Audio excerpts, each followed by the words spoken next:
All right, so finally, all NBA round one game fives have concluded. Some of the series have concluded. If you want to get my take on the Warriors game, that's obviously in a separate video, so go there for that. But we have six other games. Of course, one series already ended in a sweep, so we won't talk about the Celtics series. But let's get right into it. Utah Jazz and Mavs. The Mavs took game five at home with a 102-77 blowout victory over Utah. I mean, the Mavs I think are clearly the better team in this series. It's tough for the Jazz when only one of your starters goes for double figures, being Rudy Gobert. I mean, embarrassing game for Bojan Bogdanovic with only 2 points, 5 for O'Neal, 9 for Donovan Mitchell, and Jordan Clarkson off the bench with 20. He was the leading scorer. I mean, that was really good for him, but it wasn't enough. Mavs, they had a really good game from Luka Doncic. He had 33 points, of course, still easing back after his injury, and 24 for Jalen Brunson. I mean, the Mavs got the win. They have great defense in this game, and, I mean, holding the Utah Jazz to just 36 points in the first half, and, I mean, that's really impressive. That's very, very hard to do as a defensive team. Next game, we have the Memphis Grizzlies taking a 3-2 lead over the Minnesota Timberwolves in a pretty crazy game. That also involved a Grizzlies comeback. I mean, in this game, the Grizzlies, they won by 2 points. This series is really good. I mean, Game 6 hasn't happened yet. I wouldn't be surprised if it went to 7 games. For the Grizzlies, they had a really good game from Desmond Bane once again, John Morant. This sort of two-player tandem is working really well.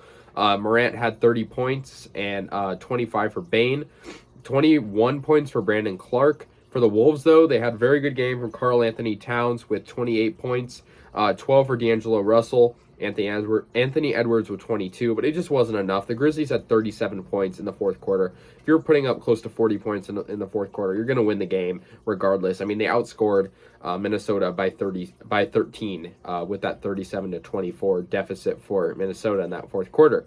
So really, really good game. And the Grizzlies take a 3-2 lead. We're heading to Minnesota for Game 6.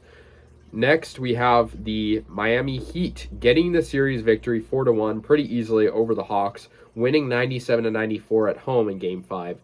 For the Heat, they had a really, really good game from Oladipo, actually. I mean, no one went for that many points. Jimmy Butler actually didn't even play, but, it wasn't necessary. They're a pretty good team. 23 from Oladipo, 20 from Bam Adebayo, 15 for Max Struss, and 16 for Tyler Hero off the bench. For the Hawks, they had a really good game from DeAndre Hunter. Trae Young didn't really play that good. It's a weird thing because last year, Trae Young was really good in the playoffs. Not so much this year. But I guess they are playing a really good team. DeAndre Hunter, 35 points and a double-double. I mean, that's a really good performance. Next, we have the Toronto Raptors stealing one on the road, winning by double digits over the Sixers, 103-88 to force a Game 6.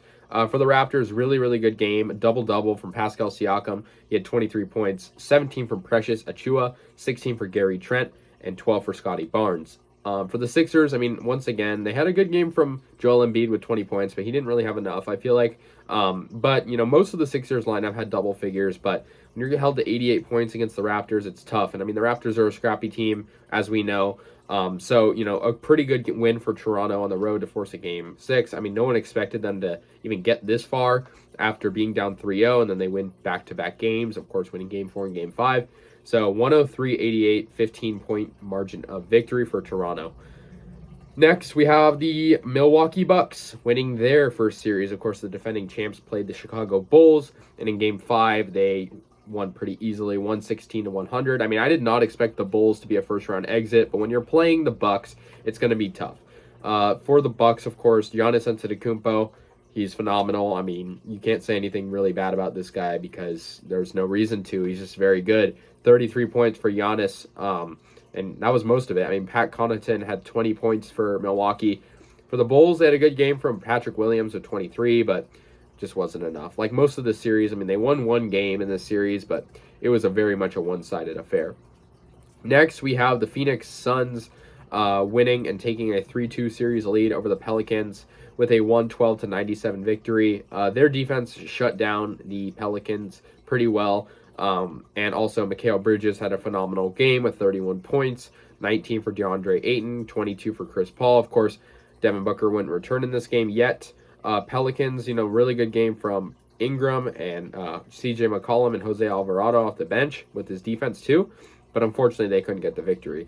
So that's all of the game 5. So the only 2 series that conclude in this is the Bucks series and the Heat. So all of our Eastern Conference matchups are set, except for the Raptors and 76ers after that game 6 is done. But Eastern Conference are getting things done a little quicker than the West. So anyways, guys, that's all the game 5s. I'll see you guys in the game 6s. Let me know your guys' thoughts. I'll see you guys later. And yeah, peace out.